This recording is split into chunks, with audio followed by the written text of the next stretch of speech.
Oui, Seigneur, nos yeux sont sur toi ce soir. Toi, le Rédempteur, notre Sauveur, toi qui nous as rachetés, toi qui as fait de nous un sacerdoce royal, un peuple acquis, une nation sainte, une race élue.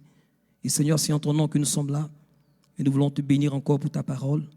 Seigneur, tu bénis ton peuple. Tu manifestes ta puissance. Seigneur, tu nous amènes à grandir en toi.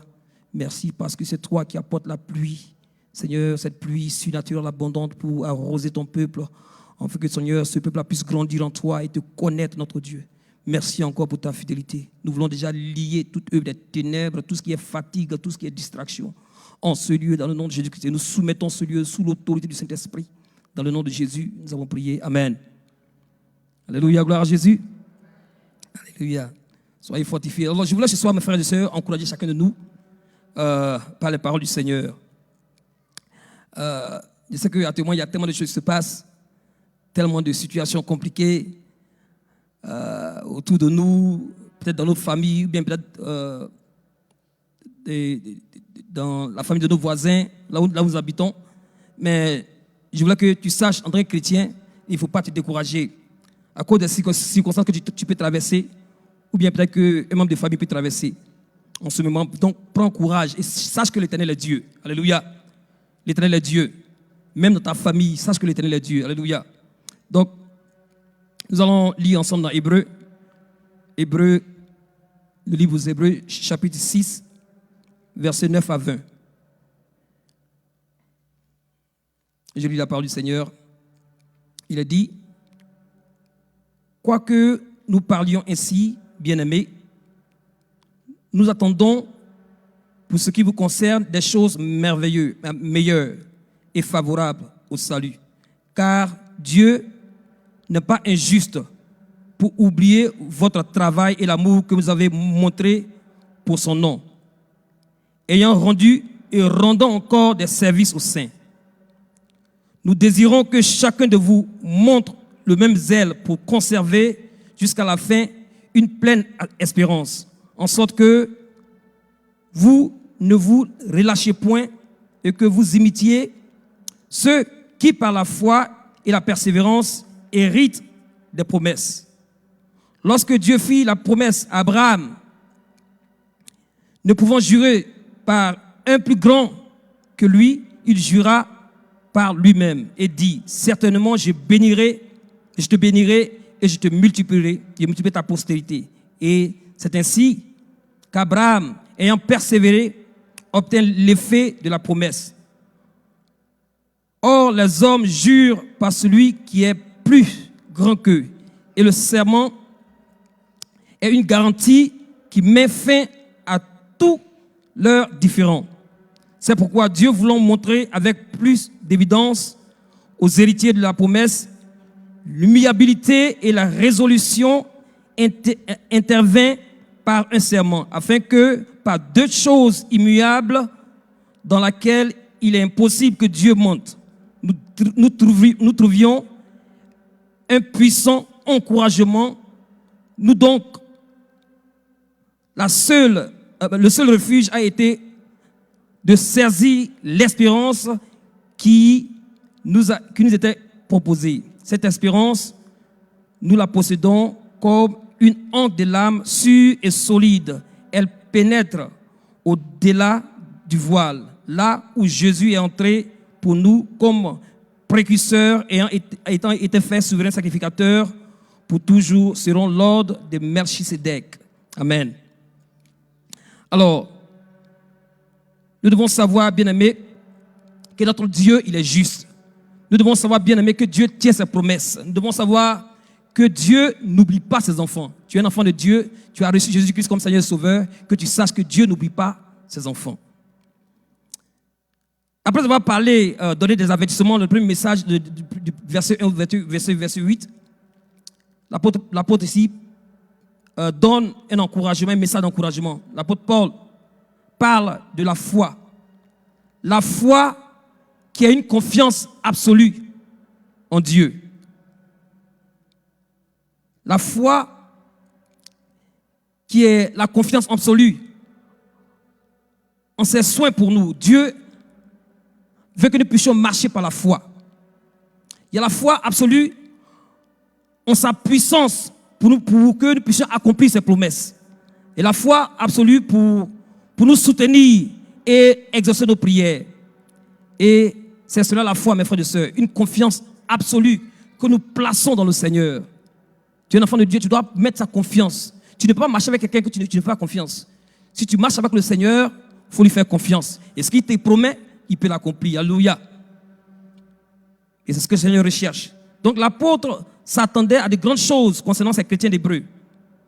Des choses vraiment meilleures, favorables à leur salut. Et c'est pourquoi il dit, du verset 9 au 10, regardons ensemble, il dit, quoique nous parlions ainsi, bien-aimés, nous attendons pour ce qui vous concerne des choses meilleures et favorables au salut. Car Dieu n'est pas injuste. Dis à ton voisin que Dieu n'est pas injuste. Dieu n'est pas injuste pour oublier votre travail et l'amour que nous vous montrez pour son nom, ayant et rendant encore des services aux saints. Alléluia. Dieu n'est pas injuste. Il n'est pas injuste. De la même manière, il n'est pas injuste lorsque nous désobéissons, il nous châtie. De la même manière, quand nous agissons bien, il n'est pas injuste pour nous récompenser. Alléluia. Ne pense pas que Dieu ne te voit pas. Quand tu fais du bien, il te voit. Alléluia. Il n'est pas injuste. Il n'est pas injuste. Alléluia. Quand il y a des situations qui se passent à l'église, quand il y a une sœur qui a un besoin, quand il y a un frère qui a un besoin, et tu es là, pour toujours en train de participer, mon Dieu te voit. Alléluia. Il n'est pas injuste. Alléluia. Il va te récompenser. Alors, Paul dit la même chose dans le livre de 1 Thessaloniciens 1, verset 3. Il dit, nous rappelons sans cesse l'œuvre de votre foi, le travail de votre charité et la fermeté de votre espérance en notre Seigneur Jésus-Christ devant le Dieu de notre devant Dieu notre Père. Alléluia. Donc il voit ici la même chose aussi. Paul exhortait ces chrétiens d'Hébreux. Il a dit la même chose parce qu'il a vu dans ces chrétiens des Thessaloniques qui avaient la foi, une foi agissante. La foi se manifeste. Ta foi doit agir. Tu ne peux pas dire que j'ai la foi et puis elle ne bouge pas. La foi bouge. Quand tu dis j'ai la foi, tu dois bouger. Non seulement ils avaient la foi agissante, mais ils avaient aussi un amour actif. L'amour se manifestait. C'est pourquoi la Bible dit que Dieu a aimé, qu'est-ce qu'il a fait? Il a donné. Tu ne peux pas dire que tu aimes. On peut donner sans aimer. Mais tu ne peux pas dire que tu aimes et tu ne donnes pas. Alléluia. Quand ton frère et ta soeur traversent ce moment difficile, quand il y a peut-être une soeur qui veut se réjouir, ou bien un frère qui veut se réjouir, mon frère, ma soeur, que l'amour de Christ se manifeste. Et ça, vraiment, je bénis le Seigneur pour l'église de la Grande Moisson, parce que on est toujours là. On a toujours vu des frères et sœurs qui ont toujours été là pour soutenir les frères et sœurs lorsqu'ils traversaient des situations difficiles. Quand on devait élever la voix pour une situation quelconque, pour une sœur, pour un frère, l'église était encore toujours là pour le faire. Mais le Seigneur nous demande, mes frères et sœurs, de toujours continuer. Il ne faut pas que notre amour pour les frères et sœurs s'arrête. Même quand il y a une situation que le frère a fait, ou bien que la sœur a fait qui ne t'a pas plu, tu n'as pas arrêté de manifester ton amour envers ton frère et ta sœur. Alléluia. C'est ça, être enfant de Dieu. C'est ça, marcher dans l'amour. C'est ça que le Seigneur nous a appelés à faire. Parce que nous sommes des enfants du royaume des cieux. Nous sommes différents des gens de la terre. Tout ce que les gens de la terre font, ils le font toujours avec intérêt. Mais nous faisons tout pour la gloire du Seigneur. Alléluia. Donc, il a dit, il les encourageait pour leur amour actif. Il les encourageait aussi pour la fermeté de leur espérance dans notre Seigneur Jésus-Christ. Il avait vu cela en eux. Et il les encourageait. Vous connaissez bien le passage de 1 Corinthiens 13, qui est le passage de l'amour. 1 Corinthiens 13, verset 13 nous dit, maintenant, donc, ces trois choses demeurent. La foi, l'espérance, la charité. Mais le plus grand de ces choses, c'est la charité. Alléluia. La charité est le plus grand de ces choses. Il parle de l'espérance qu'ils doivent avoir. Ces choses-là demeurent, ces trois choses-là demeurent. La charité est cette vertu divine éternelle. Mes frères et sœurs, L'amour, cette charité, l'amour parfait, nous allons vraiment l'expérimenter quand nous serons au ciel. L'amour, c'est le vrai amour pour Dieu et le vrai amour pour les frères et sœurs. C'est pourquoi la Bible déclare que nous, en tant que frères de Dieu, nous sommes sur la terre, que notre amour soit sans hypocrisie. Nous devons aimer les frères et sœurs d'un cœur ardent. Aimer ton prochain, aimer ton frère, ta sœur.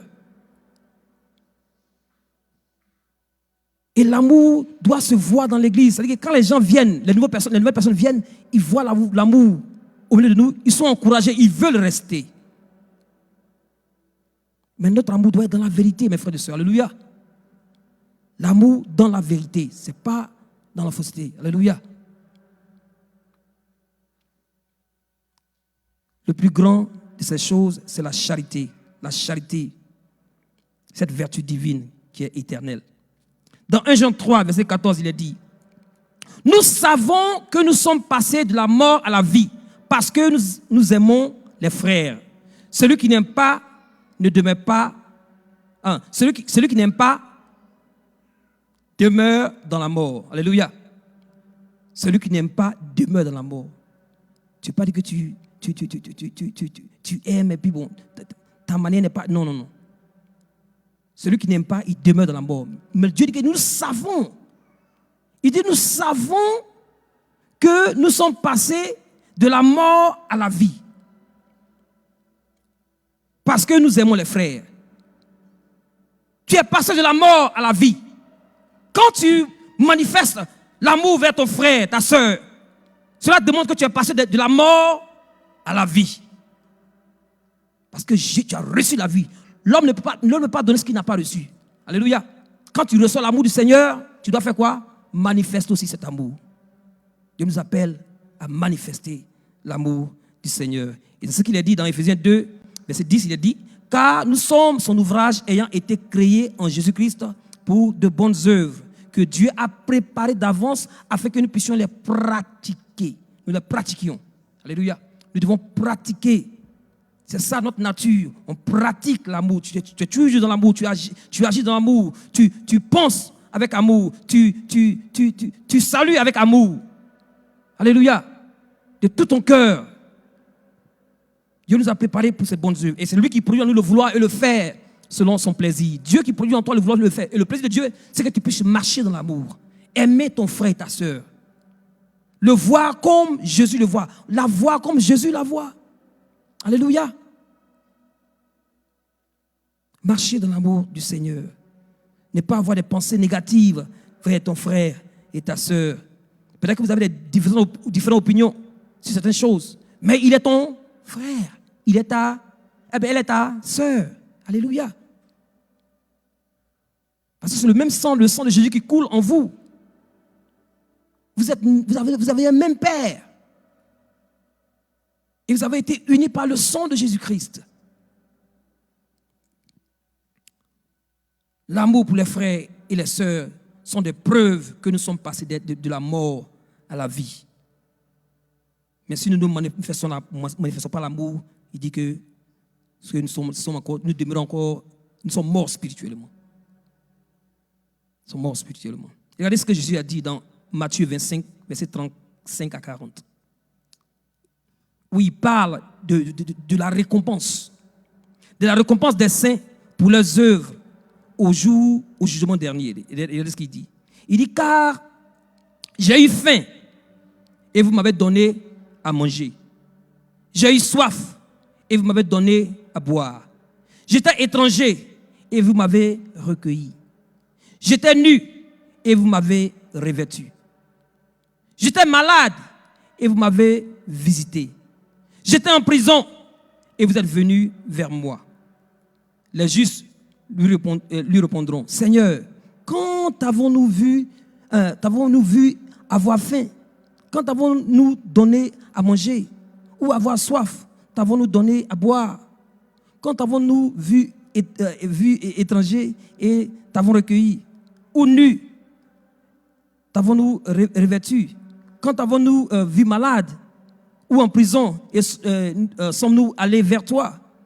Et le roi répondra: je vous le dis en vérité, toutes les fois que vous avez fait ces choses à l'un de ces plus petits de mes frères, c'est à moi que vous les avez faites. Alléluia. Ensuite, il dira, ah bon, c'est là ce que je lui ai dit, vous voyez. Donc on voit ici que toutes les fois qu'on agit en bien vers ton frère, ta soeur, avec amour, nous le faisons pour le Seigneur.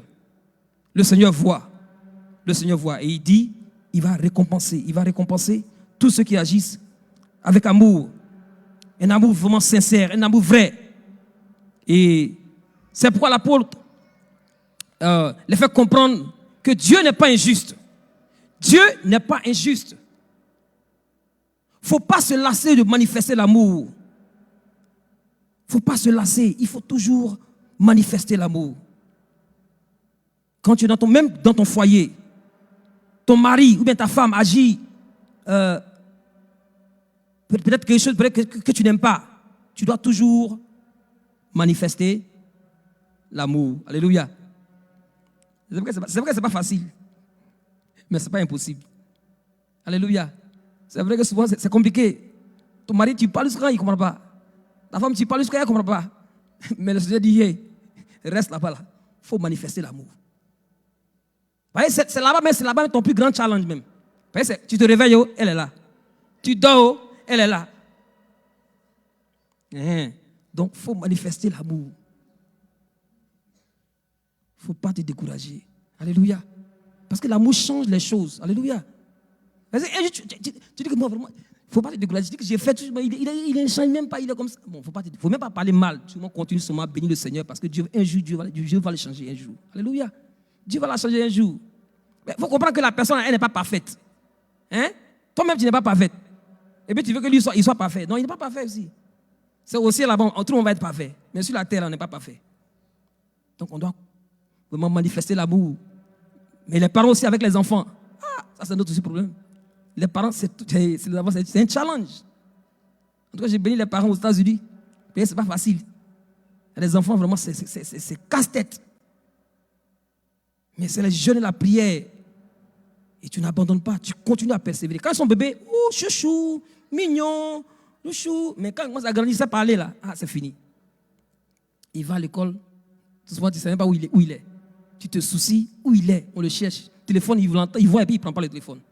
Mais toi, tu dois faire quoi? Continuer à prier pour lui et manifester l'amour. Alléluia. Parce que Dieu va te récompenser aussi.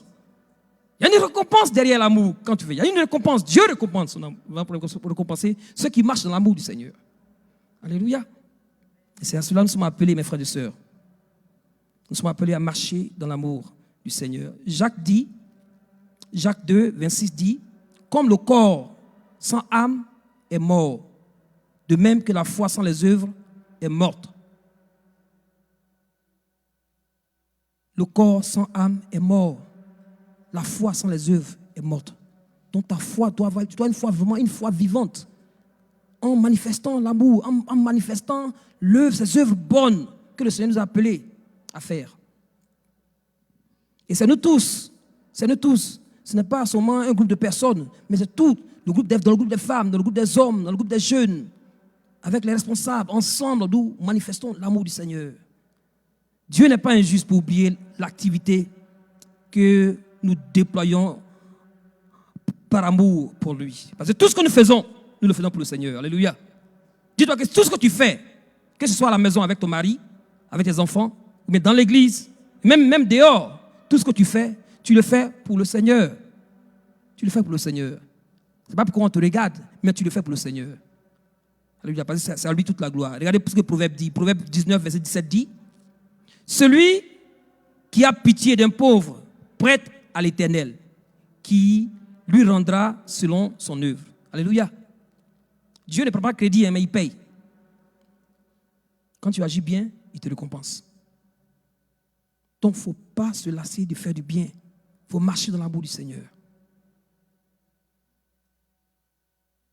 Quand on dit qu'il y a un besoin ici, ou bien une soeur qui célèbre quelque chose ici, mais il faut t'engager. Fais comme si c'était pour toi. Tu dis, mais si moi, de la même manière, je veux que mes frères et sœurs m'assistent là, parce qu'il y a un événement. Mais il faut que moi aussi je fasse la même chose pour ma soeur. Parce que tu le fais pour le Seigneur. Tu le fais pour le Seigneur. Alléluia. L'Éternel qui lui rendra selon son œuvre quand tu lui fais du bien.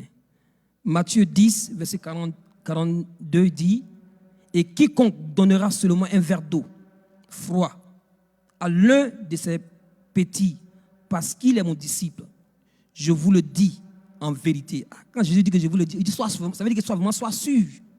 Je vous le dis en vérité, il ne perdra point sa récompense. Il n'a pas dit qu'il ne perdra pas, il dit il ne perdra point sa récompense. Tout ce que tu fais avec amour pour le Seigneur, pour les frères et les sœurs, tu ne perdras point ta récompense. Vraiment que le Seigneur nous ouvre les yeux pour comprendre ces choses. Parce que le Seigneur nous attend à cela. Et c'est Jésus lui-même qui parle ici. Dieu n'est pas injuste.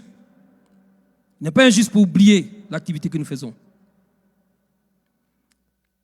Le Seigneur n'oublie pas l'activité que nous déployons envers les frères et sœurs. Il récompense nos bonnes œuvres. Mais regardez maintenant au verset 11 à 12. Et nous allons voir 3 points dans ces 2 versets-là. Mais nous allons voir d'abord le verset 11. Et l'apôtre dit, nous désirons que chacun de vous montre le même zèle pour conserver jusqu'à la fin la pleine espérance, une pleine espérance. Alléluia. Mais nous désirons que chacun de vous fasse preuve du même zèle pour amener votre espérance à la pleine, à son plein épanouissement jusqu'à la fin. Donc le premier point ici, nous devons comprendre que le Seigneur veut que nous puissions, mes frères et sœurs, faire preuve de diligence. L'apôtre les encourage à être vraiment actifs. Que cette foi-là continue, il ne faut pas relâcher. Il faut aller jusqu'à la fin. Il ne faut pas arriver à un temps où tu vas arrêter d'arrêter de marcher par la foi. Il faut continuer jusqu'à la fin. Continuer à avoir le même zèle. De la même manière que tu es arrivé à l'église, de la même manière que tu as reçu le Seigneur, tu étais vraiment zélé pour non seulement pour être au milieu des frères et des sœurs, ou bien pour servir le Seigneur, que ce zèle-là demeure. Que notre zèle pour le Seigneur demeure.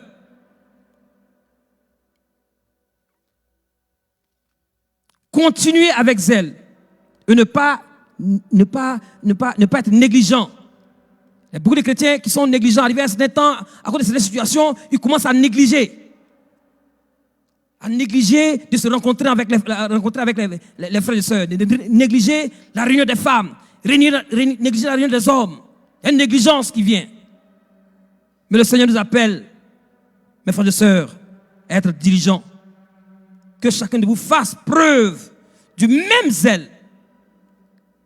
Le zèle que tu avais avant, il ne faut pas relâcher dans ce zèle. Continue à servir le Seigneur. Continue à manifester l'amour. Continue à marcher par la foi. Nous devons continuer à marcher par la foi, mes frères et sœurs. Et parce que c'est l'évidence de notre salut. Lorsque nous continuons à marcher, tu es sauvé. Pour arriver à un certain temps maintenant, tu vas dire non, à faire l'église là, c'est pas la peine. À faire des choses là, c'est pas la peine. Moi, je laisse. Non. Regardez ce qu'il a dit dans Colossiens 1, verset 21 à 23. Et Paul encore qui continue à parler. Il dit, et vous, qui étiez autrefois étrangers et ennemis par vos pensées et par vos mauvaises œuvres, il vous a maintenant réconcilié par sa mort dans le corps de sa chair pour vous faire paraître devant lui saint, irrépréhensible et sans reproche. Si du moins vous demeurez fondés et inébranlables dans la foi, sans vous détourner de l'espérance de l'évangile que vous avez entendu, qui a été prêché à toute créature sous le ciel et dont moi, Paul, j'ai été fait ministre. Amen. Et ici, c'est vraiment important ce que le Seigneur dit.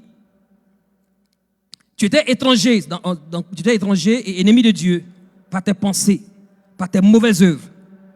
Mais maintenant, tu as été réconcilié. Jésus t'a réconcilié par sa mort à Dieu. Afin que tu deviennes saint, irrépréhensible et sans reproche. Maintenant, il dit, mais si, nous sommes connaisseurs tous la condition de coordination, si du moins nous demeurons fondés et inébranlables dans la foi. Il faut demeurer fondé et inébranlable dans la foi. Demeurer fondé et inébranlable dans la foi, c'est quelqu'un qui est toujours constamment non seulement dans la parole, qui est toujours dans l'œuvre du Seigneur, qui marche selon la parole du Seigneur. Nous devons être fermes, nous devons demeurer fermes. Que notre foi soit ferme, mes frères et sœurs. Que cette foi-là soit inébranlable en notre Seigneur. Jusqu'à la fin. Jésus a dit que celui qui va combattre ou bien qui va demeurer ferme jusqu'à la fin, c'est celui qui va recevoir la couronne. On ne peut pas donner une couronne à quelqu'un qui n'a pas combattu jusqu'à la fin. La marche par la foi, c'est jusqu'à la mort arrive, ou bien jusqu'à ce que Jésus revienne. Et Paul les encourage à demeurer ferme dans la foi dans le Seigneur. Que ta foi ne soit pas vacillante. Souvent, tu es avec les païens, souvent tu viens à l'église, c'est comme les chrétiens, et les chrétiens sont les chrétiens chauves-souris. Ils sont avec les souris après. Un temps, après, il va là-bas. On dit, bon, tu es avec nous, mais bon, tu n'es pas. Tu as les ailes là. Pourquoi tu as les ailes? Et il se fâche, il va maintenant va avec les oiseaux. Les oiseaux disent, oui, d'accord, on a les ailes, mais c'est quand même muiseux qui est là comme ça, là, avec les dents dedans là-bas. Donc, il sait pas ce qu'il va faire. Il va maintenant chercher à se suicider. Donc, c'est pourquoi vous voyez la chauve-souris. Elle a ses pieds en l'air et la tête en bas. Parce que bon, personne ne veut l'accepter. Mais si ta foi est ferme dans le Seigneur, tu es ferme. Quel que soit même que les gens t'aiment, qu'ils ne t'aiment pas, la grâce de Dieu est sur toi. Alléluia.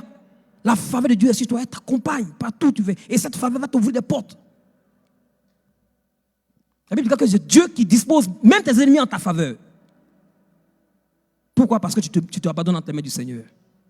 Alléluia. Nous devons demeurer fermes. Nous devons demeurer fermes dans notre marche avec le Seigneur.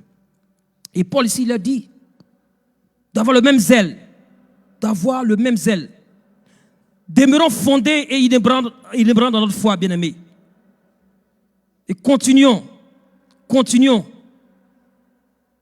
Et parce que quand nous faisons ainsi, nous prouvons vraiment que nous sommes vraiment des gens qui ont la foi qui sauve. Et la foi qui sauve. La foi qui sauve, c'est la foi qui continue. La foi qui sauve, c'est la foi qui persévère.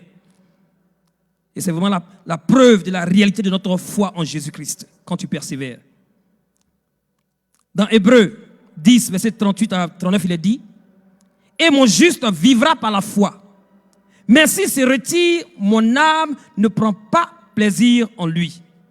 Nous ne sommes pas de ceux qui se retirent pour se perdre, mais de ceux qui ont la foi pour sauver leurs âmes. » Alléluia. Il ne faut pas te retirer de la communauté. Il ne faut pas te retirer de la foi. Mon juste doit vivre par la foi. Et c'est le Seigneur aussi qui le dit. Nous devons vivre par la foi. Et Paul dit à ces chrétiens de demeurer fermes. Quelles que soient les épreuves, quelles que soient les situations qui peuvent arriver, ne pas perdre courage, mais demeurer fermes. Et continuer à persévérer dans la foi. Continuer à persévérer. Deuxième point, mes frères et sœurs, regardons ensemble au verset 12 ce qu'il dit. Il dit, en sorte que vous ne relâchez point. Et le mot relâcher ici est synonyme de paresse. Il dit donc de ne pas être paresseux. Amen. Alléluia. Donc il dit, ne relâchez point, ne relâchez point. Ne pas être paresseux. Ne pas être paresseux à écouter la parole. Ne pas être paresseux à lire la parole. Parce que si nous devenons paresseux à méditer la parole, à écouter la parole, ça va diminuer l'espérance que nous avons en Jésus-Christ. Amen. Quand tu négliges d'écouter la parole, tu négliges de méditer la parole de Dieu, ça va diminuer en toi l'espérance. Oh, mais pourtant, c'est dans cette parole que nous trouvons l'espérance. C'est pas ce qu'il a dit.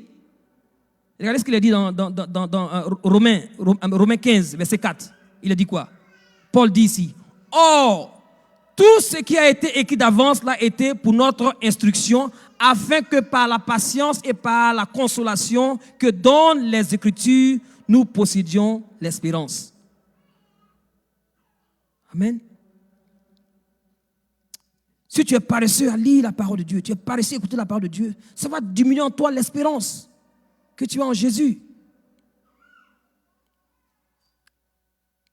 Tu n'es plus intéressé. Tu es paresseux pour lire la parole de Dieu. Tu es paresseux même quand il vient à l'église. Tu es paresseux même quand on dit, bon, il y a culte le vendredi, tu ne vas pas venir.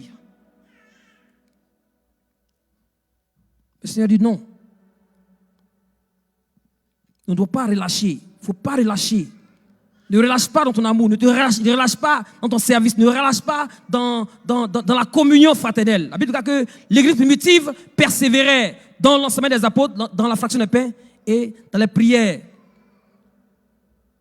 Il y a une persévérance, mes frères et sœurs. C'est ceux qui vont persévérer jusqu'à la fin qui seront sauvés. Mais si tu relâches, où tu vas être? Si nous le relâchons, où nous allons être? Dieu s'attend à ce que nous puissions persévérer, mes frères et sœurs. À ne pas nous laisser séduire, à ne pas laisser le diable venir nous distraire dans notre marche de la foi. Parce que tu es un enfant de Dieu. Nous sommes un peuple acquis, une nation sainte, une race élue. Et Dieu s'attend à ce que nous puissions, mes frères et sœurs, persévérer. Persévérer et ne pas relâcher.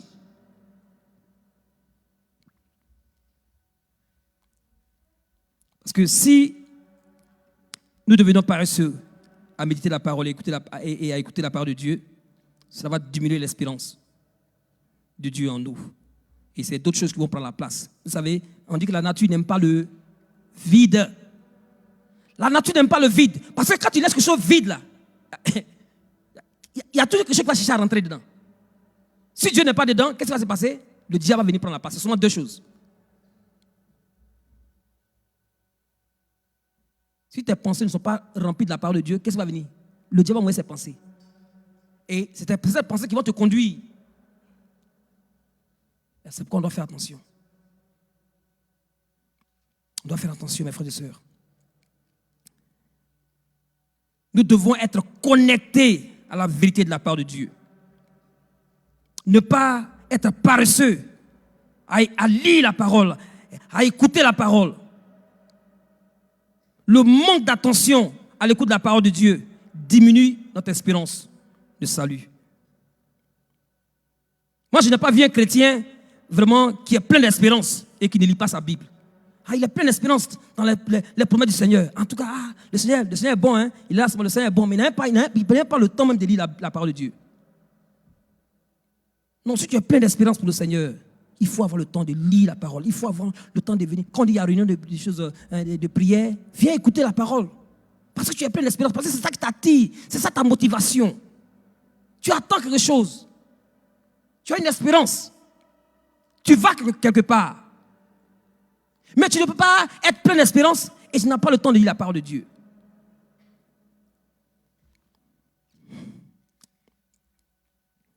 Alors, nous devons, mes frères et sœurs, persévérer et ne pas être paresseux. Le troisième point, Paul dit ici, nous assurer de pratiquer la patience. Regardez ce qu'il a dit au verset 12b. Il dit, et que vous imitiez ceux qui, par la foi et la persévérance, héritent les promesses de Dieu. Et que vous imitiez ceux qui, par la foi et la persévérance, héritent les promesses de Dieu. Parce que Dieu, quand Dieu fait une promesse, il va accomplir sa promesse. Il n'est pas un homme pour mentir. Il y a des personnes que nous devons imiter. Des personnes que vous connaissez qui marchent par la foi. Des personnes que vous connaissez qui démontrent qui sont les enfants de Dieu. Et c'est ces gens que nous devons imiter.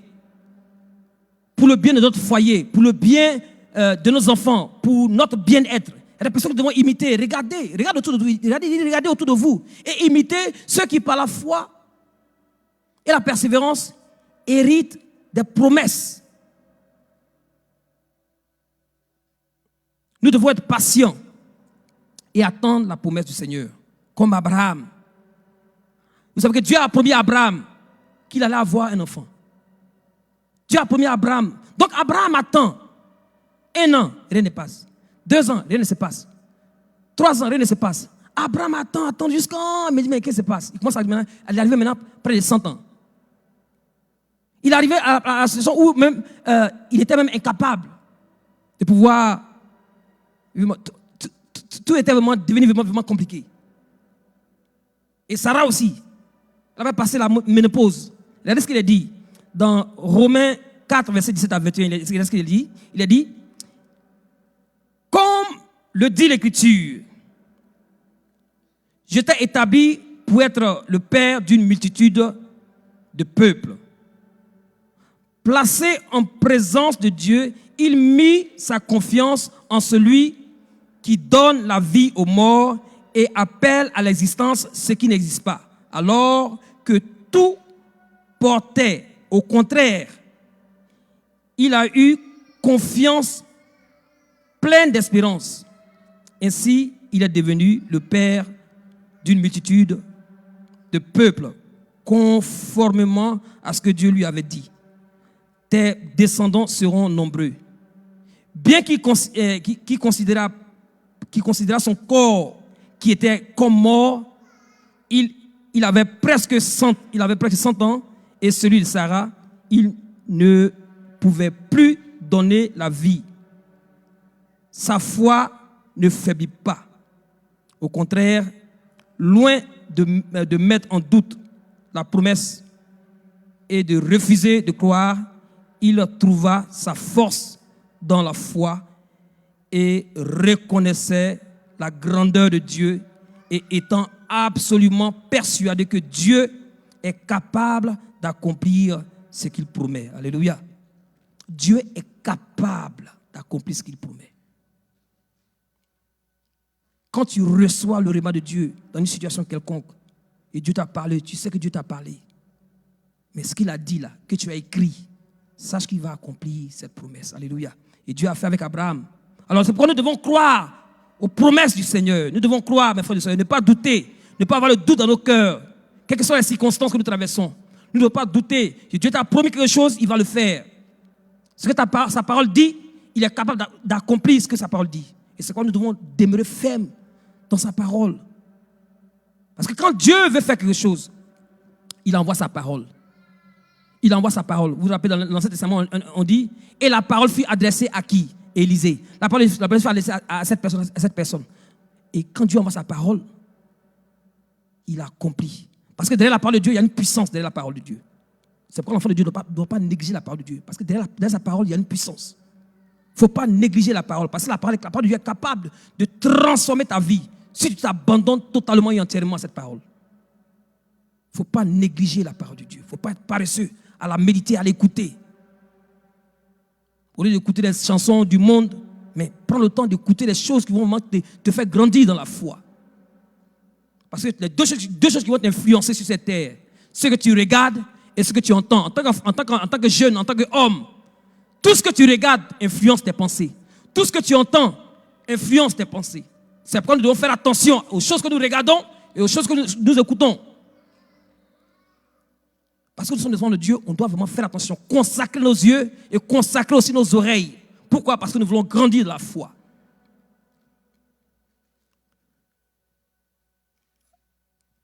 Alors, je vais finir par le test d'Abraham. On a mentionné tout à l'heure, tu es le Dieu d'Abraham. Le Dieu d'Abraham, il est le Dieu qui est notre Père céleste. C'est l'histoire d'Abraham.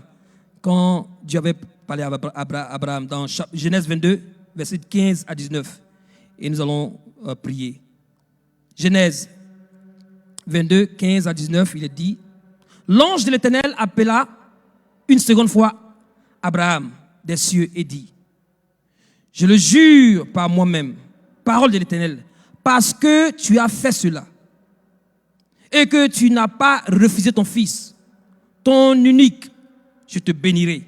Je multiplierai ta postérité comme les étoiles du ciel et comme le sable qui est sur le bord de la mer. Et ta postérité possédera les portes de ses ennemis. Toutes les nations de la terre seront bénies en ta postérité parce que tu as obéi à la voix, à ma voix. Abraham étant retourné vers ses serviteurs, il se leva et s'en alla ensemble à Beer-Sheba, car Abraham demeurait à Beer-Sheba. Alléluia. Il a dit, parce que tu as obéi à ma voix. Alléluia. Dieu nous appelle à obéir à sa voix. Quand tu lis la parole de Dieu, ce que la parole de Dieu te dit et que tu obéis, il y a toujours des promesses derrière. Alléluia. La clé de la bénédiction, c'est l'obéissance. Abraham a obéi et il a été récompensé. Alléluia. Alors donc mes frères et sœurs, le Seigneur nous appelle ce soir non seulement à marcher dans l'amour, mais aussi à être ferme, à ne pas,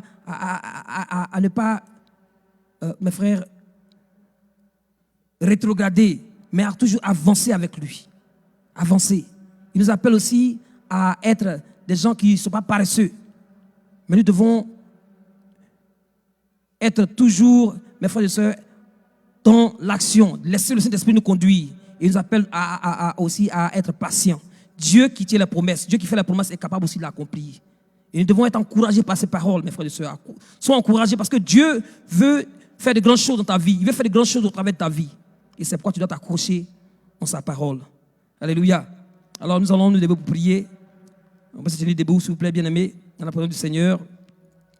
Alléluia. Gloire à toi. Christ est la vie recherchée de mon âme. Ô Seigneur, soutiens ma foi. Demande-lui ce soir de soutenir ta foi. Alléluia. Christ est la vie recherchée de mon âme. Ô Seigneur, soutiens ma foi. Il est la paix recherchée de ton âme. Christ est la paix recherchée de mon âme. Ô Seigneur, soutiens ma foi. Il est l'amour recherché de ton âme. Alléluia. Christ est l'amour recherché de mon âme. Ô Seigneur, soutiens ma foi. Oui, prends-moi, prends-moi, prends-moi. Oui, dans mon état. Ô Dieu de Jacob, soutiens ma foi. Oui, prends-moi, prends-moi. Oh oui, c'est dans mon état. Oh, Dieu de Jacob, soutiens ma foi. Alors si tu es là ce soir et tu désires la prière, pour ces choses que tu dis ce soir, si tu désires la prière, je veux prier pour toi. Prier pour que Dieu te donne la force. Prier pour que Dieu, l'Esprit de Dieu t'aide dans la situation dans laquelle tu te trouves en ce moment. Je voudrais prier pour toi en particulier. On bénit le Seigneur pour notre sœur. Alléluia. Alléluia. Merci notre Dieu. Oh, béni sois-tu, Père éternel. Au nom de Jésus.